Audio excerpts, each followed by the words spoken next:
we are this afternoon bringing together a human festschrift. We are going to have a number of people who are speaking in honour of Don. And sadly this can't be published, or maybe it can if somebody's recording it, but this is our salute to you, because we think you are remarkable. I'm going to say a few words. Yes, you do. Oh, this is just the beginning. This is just the beginning. Don't peak too soon. You get a number of moments for applause. I'm going to say a few words. Geoff is going to say a few words. Your successor, as our chairman, is going to say a few words. Then there's going to be an illustrated lecture. Then there's going to be music, and possibly you'll be ending the afternoon leading us in the conga from here to the Chelsea Arts Club.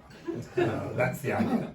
All I have come to say is that those of us who have known Don through the Oscar Wilde Society have thought how wonderful that we joined the society, because we have, as a consequence, met this remarkable human being who is a role model to us all, both in terms of his charm, his intellect, and his way of living a long life to the full and seeming to be totally regardless of age. We all hope to live to your age, and we all hope to be as brilliant and as charming and as full of life as you are when we get to your age. I think it's probably, looking around, very doubtful that any of us will achieve this goal. But we think you are a very special human being.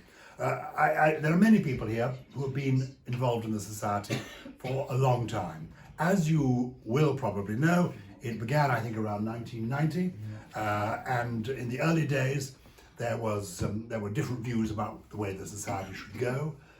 Merlin Holland, the grandson of Oscar Wilde, was involved right at the beginning, but he was sort of joint founder of the feast, and it thrived in the early days in its own slightly eccentric way. Then there came a moment when, after about a year, I think the original founder disappeared because of some dispute over the masked ball that she was organising that not everybody wanted to attend. It was to be a Bunbury ball. You all came as your suitable Bunbury. Anyone here? Did anyone here go to the ball? No, exactly. It never happened. There was a drama about it. It never happened. And so she flounced off. No ball, no ball, no play. And new people came on board. They didn't want to be chairman, either of them. And since the meetings were being chaired so brilliantly by Don, somebody said, let him be the chairman. The rest is history. Except it isn't entirely history. He has been an immaculate chairman, a brilliant organizer of events, a most courteous encourager of people, and an ace diplomat. I mean, this is one of his great skills. He manages to encourage people and to discourage people with enormous subtlety. We know it's happening, but you do it so charmingly, we don't resent it. I say that, I can't speak for everybody, there are one or two people who aren't here, but you know what I mean, the gist of it. But more than that, he was the proper founding editor of the Wildean. I know there were half a dozen issues before Don became the editor, but the Wildean is the one thing that will outlive all of us, including Don. And I think it is the central plank in the building that is the Oscar Wilde Society, because it's what gives us international standing, the scholarship that I must say Robert has built upon brilliantly in recent years is extraordinary. And it's why we are in the proper libraries around the world, why this society isn't just a celebration of people think we just get together with, you know, poppies and lilies and green carnations and sort of camp it up a bit. I think there could be a little bit more of that, to be honest. And I see others nodding around the room. But the scholarship is what makes us special. And there have been some articles over the years that actually have changed the world of Wildean scholarship. So none of this would have happened without your leadership. And I am wanting to say to you, I brought you some little gifts, some small gifts, in my little bag here from the Barnes bookshop. One I think you probably got. You got this book, haven't you? Oh, yes. Oh, which one? Yes. That's right. Good. You're getting that. And you probably have had. You probably have had already some sampling of the lovely florist's wild fragrance. You had a sampling of it? Yes, we have. You've had a little sample, just a little sample. Just a little sample. Yes. Well, the largest amount that is available in the United Kingdom is rather better than the little sample you've had a little squirt of. So from now on, you're going to smell so fragrant because I have acquired for you the largest. Yeah, I know. My wife will be walking the streets in order to afford this. It's the least we could do for you because you always, if I may say so, you are perfectly perfumed, but with this you'll be even more wildly perfumed. No longer being... It's 100 millilitres. Yeah, exactly. No, not just millilitres either. But I brought you a book, and it's not an Oscar Wilde book because you've got all of those. A contemporary of Oscar Wilde's was Lewis Carroll, and I thought that Don, no longer being our chairman, would be having sleepless nights because worrying about the way Vanessa and the rest of the crowd are doing it. I know since Robert took over the Wilde, he's had a lot of testing moments looking at the issue, thinking it's really rather good and feeling both pleased about that and slightly resentful. So I brought you a book. It's Lewis Carroll's Guide for Insomniacs. These Simple Puzzles by Lewis Carroll, Games by Lewis Carroll, and it's introduced by me, and it's rather a beautiful little book. So I'm going to write in this. Please do. And I want us all this afternoon to sign something. And if we haven't got anything else we can sign, there's some pages in here that are blank that we can all sign That would on. make a lovely. So then you can you can think, oh yes, I remember. Oh yes, that's marvellous. During your sleepless nights. But finally, before we have the big round of applause, so these are the presents for you. The truth of the matter is, any organisation only reflects the quality of its leadership. It needs good members. But the leadership you have given us, Don, has been quite remarkable. And you are a very special human being. It's not just that you are a wonderful Wildean scholar, it's not just you've encouraged us and been lovely to us, it's that you are a remarkable individual. And we love you and we want to salute you. So there can be several toasts, but this is my toast to you. And so can we please, there will be more, everyone's going to make a toast. Let us raise our cups, our glasses, and our hearts to Don Mead, our late chairman, but living, because he has a...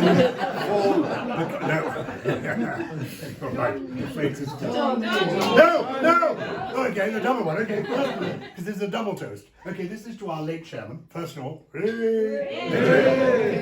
But he has risen again. This is the point of my line. I prepared this. Our late chairman has come to life again. Like a phoenix, he is reborn. We now have a vice president. This is the point. There is a future for Don Mead. This is the point. Your president is not as active as he ought to be because he has distractions that pull him hither and yon, and therefore he is so thrilled that there is this vice president who can carry the burden in the future. So here is to the many years of your vice presidency. Thank you for the past. Here is to the future of Don Mead. That's it. That's my lot. You don't have to reply to this. You reply at the end. Then about 8 speeches. It's not true. Can I just breathlessly say that was quite wonderful. Really wonderful. It was a demonstration of your formidable character as a president, to infuse, entertain, enlighten, and all those wonderful things. Thank you so much. This is why you're the vice president. What I didn't say was that I telephoned Merlin Holland today to say, should I bring a message to Don from Merlin? And Merlin said, you don't need to, because I spoke to Don only 48 hours ago myself, and I conveyed my felicitations and thanks and everything, and we had a good old gossip. So I'm not doing that, but Merlin does say, despite the fact that, as you know, he doesn't like to feel that he's a sort of performing monkey. He likes to pop in when he can. But he does say, this is a very civilized society. And I think he believes it, and it's largely because of you. So, Geoff, I think are you next taking this? Yes, Geoff is next. Very briefly, I was just going to say a few words about the publication of my study of Oscar's lectures in the UK, The Vagabond with a Mission, that Don and I worked on. But before we got to publication, I had to do all the research, and I began with an article, Oscar Wilde in West Yorkshire, for the Wildean in 1994.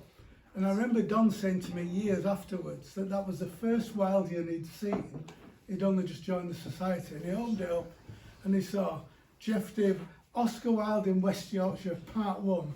What on earth can this be about? Well, what it was about was the longest punt for a book publication by its author, really.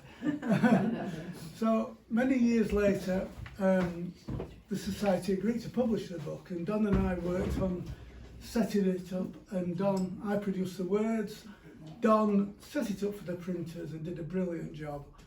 And I think it looks brilliant, and a lot of that is due to your hard work, Don. So thank you very much. Cheers.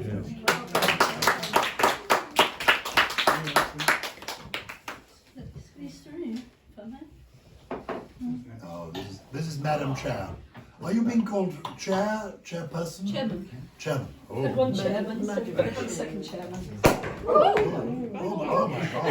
That wasn't me. Robert didn't tell me where you were. Out. Don's just looking to see how big my speech is. It's not big, it's just that my eyesight's so bad I thought I might be able to read it without my specs. So. Okay, so how do you follow Gyles? I mean, I can't, but I've got things to say and I will say them.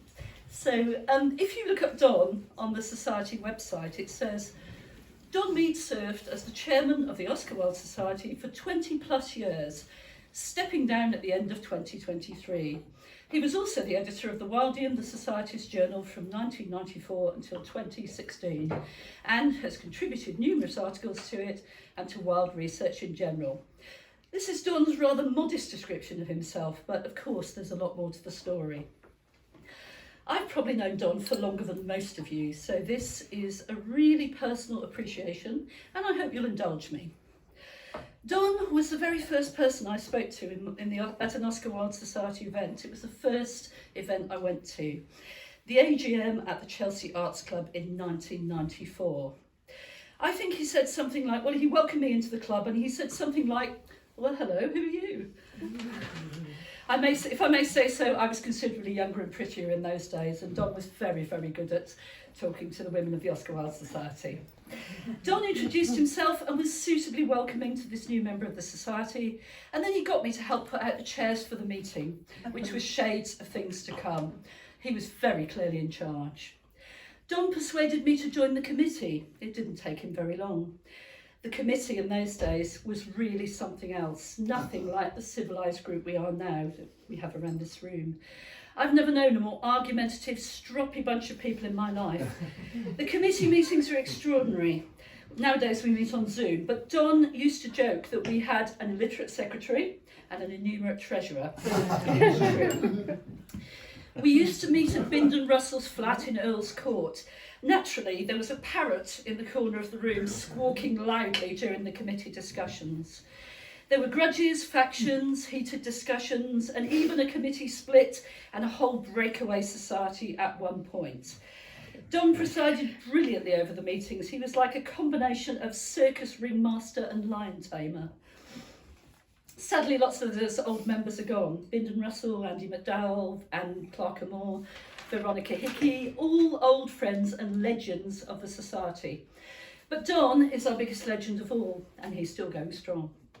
Don obviously loves the Society. He was there almost at the beginning, the second meeting, I believe. Probably the only time in his life he's ever been late for something. But he's always kept the Society going. It really would not exist if it wasn't for Don. For many years, it was practically a one-man production. Don edited the Wildean and Intentions and the newsletter. When Aaron joined the committee, he thought there was a team of people producing our publications, not one man in his study in Rains Park. So we strongly suspect that Don knows practically everything there is to know about Oscar. If someone wants to know something and we get a weird question from a member, we always ask Don. He knows the answer, or he knows someone who does, or he has a book somewhere with it in. Don knows everyone who's anybody in the world of Wilde, and they know him and they appreciate him in turn. Don can persuade people to do things. He smiles that deadly charming smile. There he is. And you end up doing what he wants. For example, I volunteered to help with a newsletter once in 2016, and I ended up editing Intentions. Don is a very smooth operator, and he really gets things done. So apart from organising and writing and editing, Don is a man of many talents. Did you know? He paints, he sculpts. He sculpts clay heads, obviously not his, but he does. And he dances the tango. We've had so many wonderful memorable occasions in Don's company over the years, until he finally started to take his doctor's advice, which was just a few years ago. He slowed down a little bit. Don was one of the best drinking companions ever. We drank lots of wine together in Paris, in Dublin, in Genoa, in Oxford, in London. Whole afternoons after society lunches spent gossiping and plotting at the Cork and Bottle or at Gordon's Wine Bar. There was, for instance, a memorable afternoon in Gordon's after an author's lunch when, after a few glasses, Don persuaded retired ballet dancer Tony Bentley, who'd written a book called Sisters of Salome, to show us some of her dance moves while standing on one of the tables. It made quite a stir. This was one of many occasions when Don said, "Let's just have another glass or another bottle, and then we really must go." So our society mission is, after all, the congenial appreciation of Oscar Wilde. On a similar note, we visited Dublin together to check out some places for an upcoming society visit. Don suggested that we visit the United Arts Club to see if there was an Oscar Wilde connection. It turned out there wasn't. Picture the scene. We were chatting to the receptionist. We got invited into the club by one of the members who was passing through the foyer and who clearly liked the look of Don. So we spent the evening drinking and chatting with this lovely, very friendly Irish lady called Mary. By the end of the evening, she had proposed Don for membership. I think she claimed she'd known him for 5 years. She got a friend to fill in the form and to second him. And we were delighted later to find out that there was a reciprocal arrangement with the Chelsea Arts Club. So the society had events at the Chelsea Arts Club for 10 years because Don chatted up a lady called Mary in Dublin. Many of us have had so much fun in Don's company over the years, and we still do whenever we meet. Much, of course, will not change. Don is our new Vice President, and he will still be at the centre of the Society in all that we do. He was the first chairman of the Oscar Wilde Society. Indeed, he created the role for himself. The best chairman we've ever had, and I'm very proud to take over from him. I think I speak for all of us when I say that Don is the heart of the Society. So Don, thank you for all you've done in the past and what you will continue to do in the future. If you could make sure your glasses are charged, we will drink a toast to our new Vice President. The toast is to Don, a long and happy retirement. Happy retirement. And I've got a couple of gifts for Don. Gifts for you. Yes. And then you are allowed to speak.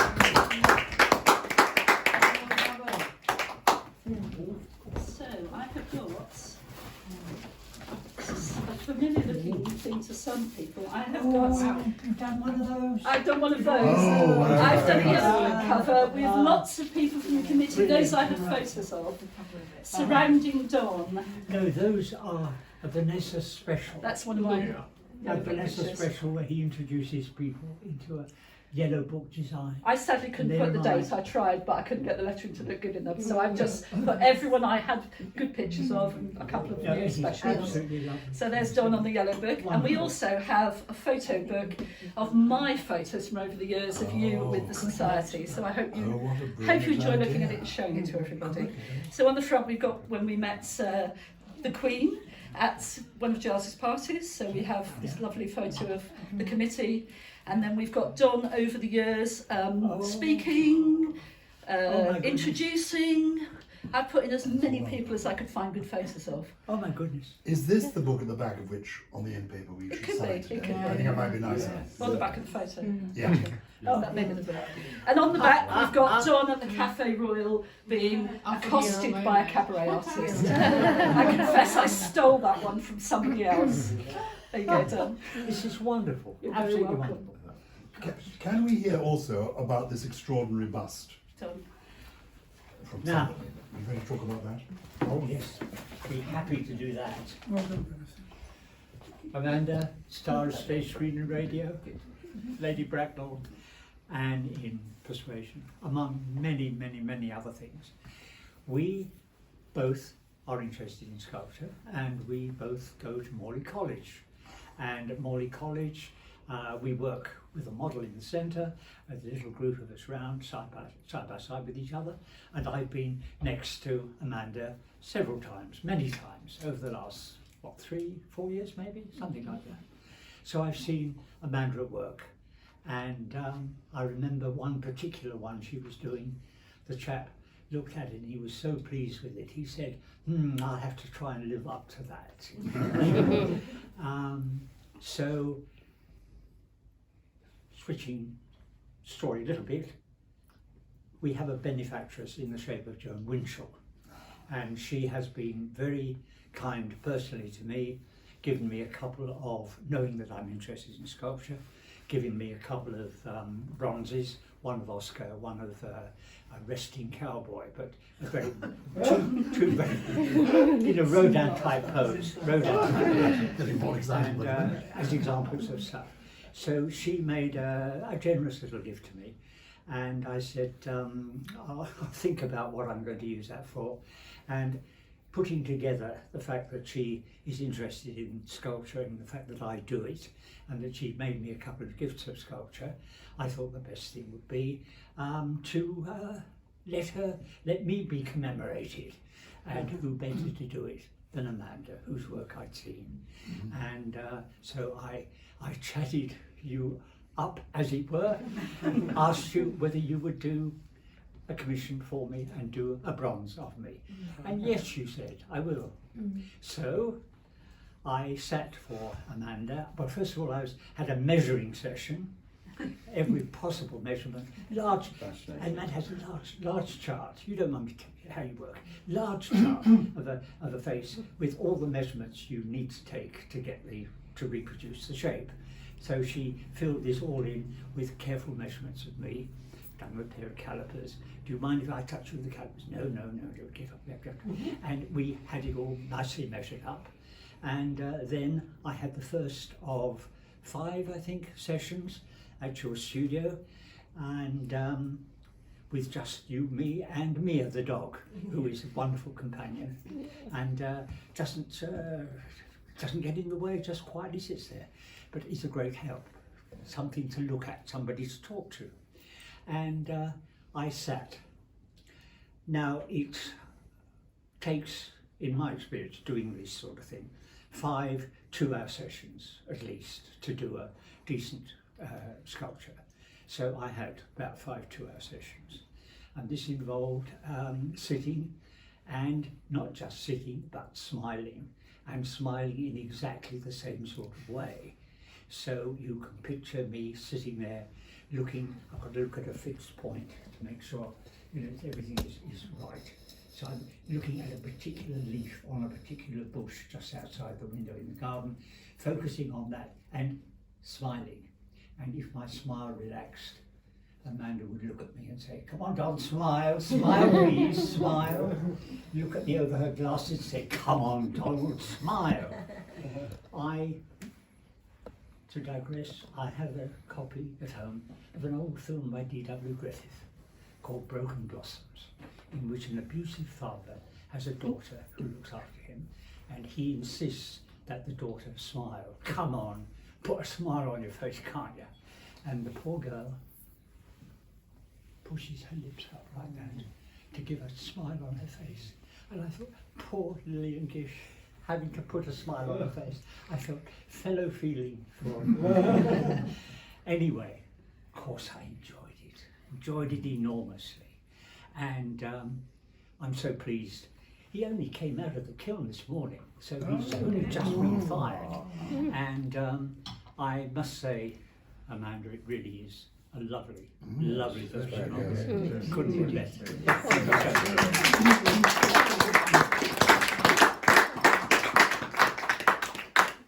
Will there be little miniature ones that we can all have? No, For our personal he Don would have a shrines. mould, so he can, in theory, create a copy for anybody who wants a copy of Don. Very good. Form an orderly queue. It's the resting cowboy I'm after as well. Oh, and here's another present. There's another present. Oh my goodness. Oscar. Present from Oscar from Jen. I don't know what Oh, that this is our wonderful hostess. Yes. Yeah.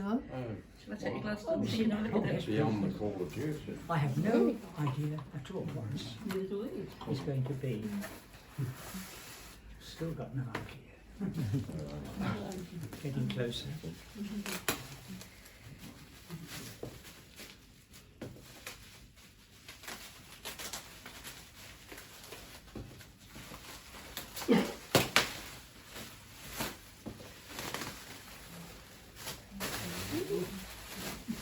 Thank you. Oh my. No, that's it. That Ah. one.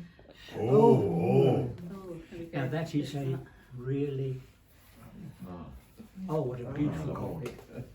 Gorgeous. That is an absolutely lovely print.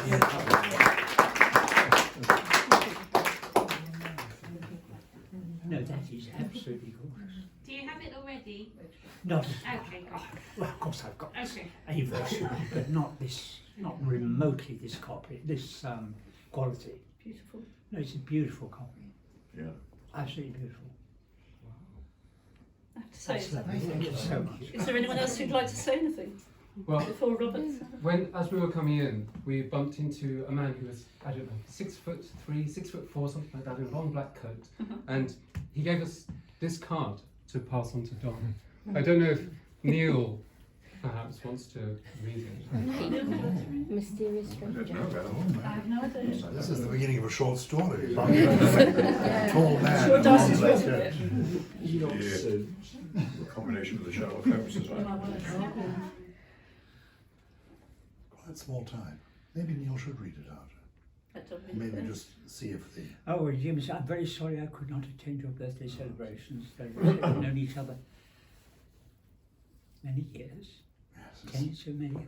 these, So many of the mine. Lower Sloane Street blackmailers strikes again. You've been present at almost as many of my birthday parties as I was ever able to myself. In my life, I have. Yes. From Oscar.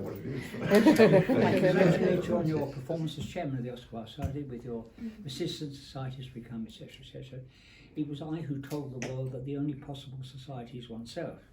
It was you who showed the world that the only possible literary society is Oscar Wilde. Oh, this is very good. So I send you this letter in the hope that you may find a delightful souvenir of one whose genius has charmed and fascinated us both.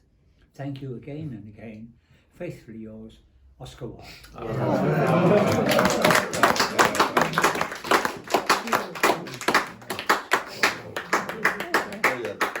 Sorry, tell me the story again. We bumped into a large man. He looked very strong. He was very tall, and he was in a hurry. And he gave it the letter and said, "Pass it on to Tom and have him read it." I get it. Brilliant. Yeah. It's beautifully done. Thank you. Who has provided these wonderful refreshments? Because I have to say, I've had some of the cucumber sandwiches. Oh, the cucumber sandwiches of Veronica. Veronica and Jen. Veronica and Jen. I think there was very ready money made.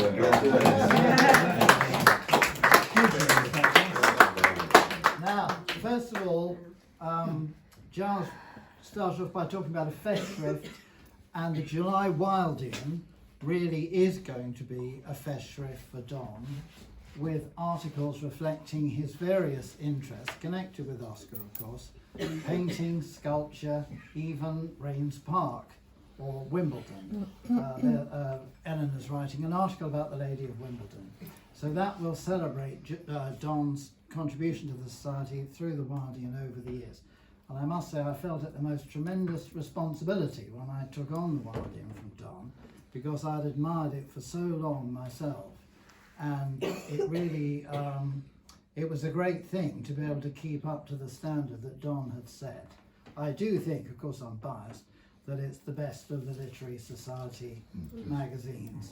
and that is because of the work that Don did. So thank you very much, Don, from the present editor to the previous editor. I think, Now- oh, sorry. No. What were you No, going to I say? think that is the cue for me to say that Tom Wright, who would have liked to be here but can't, it's his daughter's birthday or something, and he's in Genoa, so he couldn't really make it. But were he here, we would be remembering the fact that it was he who set the Wildian on its present course as a peer-reviewed journal. Because on one memorable day in Oxford, he put it to me that it was time for the Oscar Wilde Society journal to be a literary journal, peer-reviewed, and together we worked on inviting an editorial board of people, all of whom very gratifyingly accepted the invitation to become a member of the editorial board. And it was he really who changed the direction, or moved the direction of the Wildian towards being an academic peer-reviewed journal. So Tom Wright particularly should be remembered for that. Yeah. Well done. So when the idea of Don's party came up, the question of music was raised because Don is a great music lover, and I thought it would be wonderful if we could have some live music here for you. And when I thought of that, I immediately thought of James. He's a fantastic singer. He sung at our wedding and enchanted everyone. There wasn't a dry eye or a dry seat in the house. And to this day, our friends and family consider our solemn and holy matrimonial vows to be a support act for the recital that James gave on that day. So we worked together to create a short programme of songs today that are specific to your music tastes, Tom, and the Wildian theme of the event, and that are appropriate to this sort of venue in general, and this house in particular. So the first song James is going to sing is by Gilbert and Sullivan. But it's not from Patience. Nevertheless, you will probably recognise it as the beautiful song that Bosie sings in the 1997 film when Oscar goes to visit him in Oxford. And it's called Ah, Leave Me Not to Pine Alone and Desolate. And here's James.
He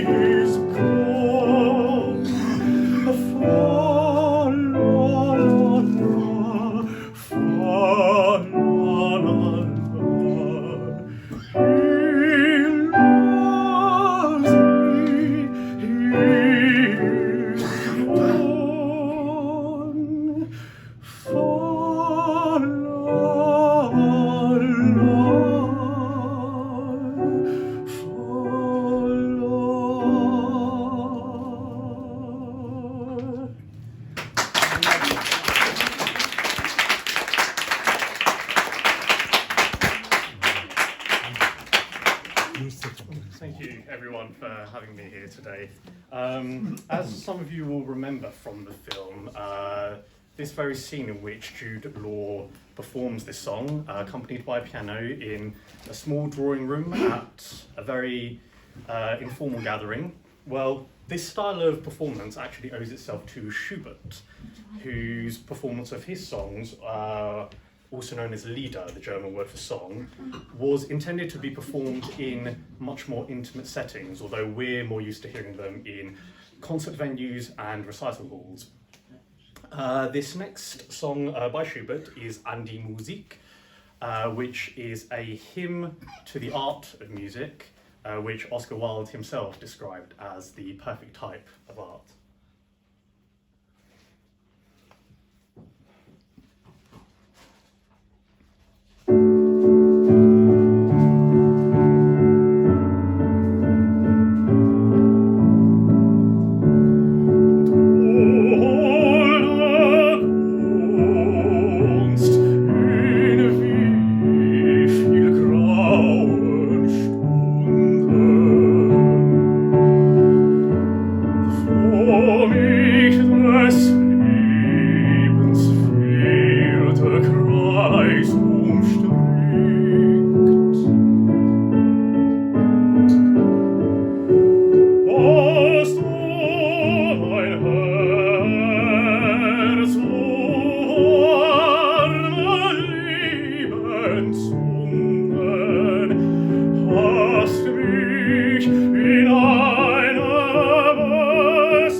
For the final song in today's programme.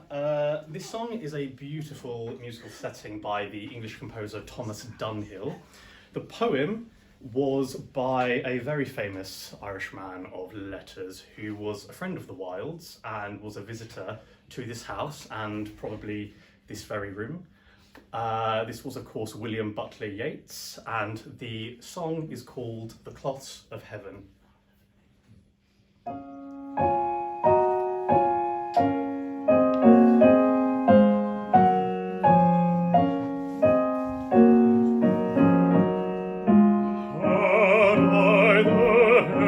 Embroidered cloths enwrought with golden and silver light, the blue and the dim and the dark cloths of night and light and the half light. I would spread the cloths under your feet.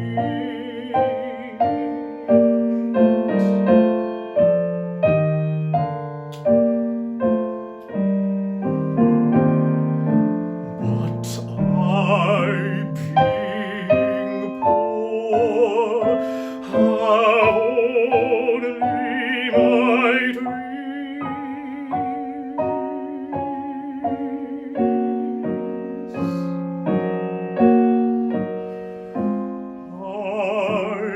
have spread my dreams under your feet. Tread softly, tread softly,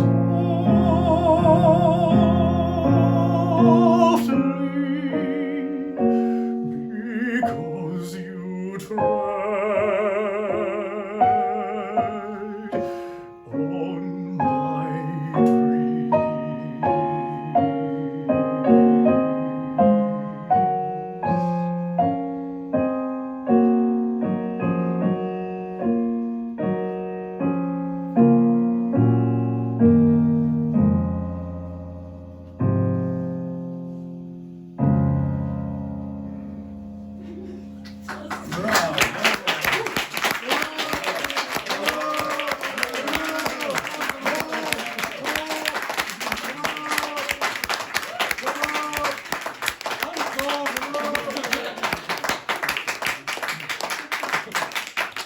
So, if you'll all humour me, this is a song of devotion and dedication, and we thought it would be most appropriate to celebrate Don's 30 years of dedication to the Oscar Wilde Society. So, this is a song by Richard Strauss, and it is called Zueignung.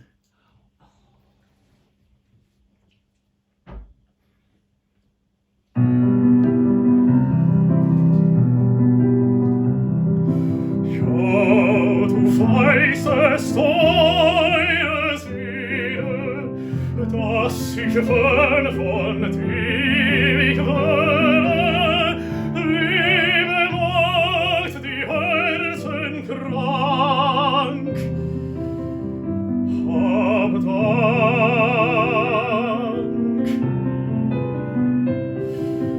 Einst hielt ich die Freiheitssöcher den Amethysten Bälle, und du segnetest den Trank. Habe Dank.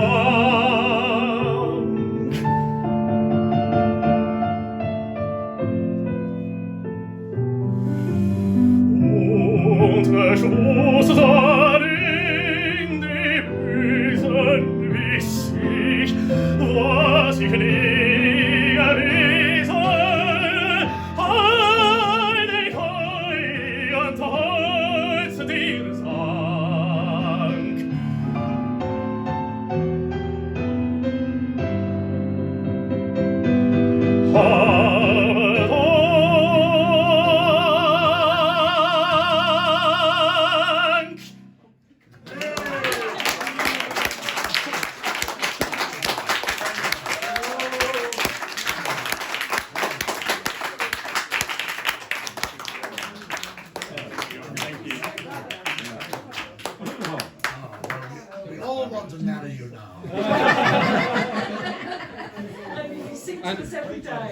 It was quite by coincidence when we planned this out that we realised that the final words that James was going to sing today are Habe Dank, or have thanks, or have thank you, Don.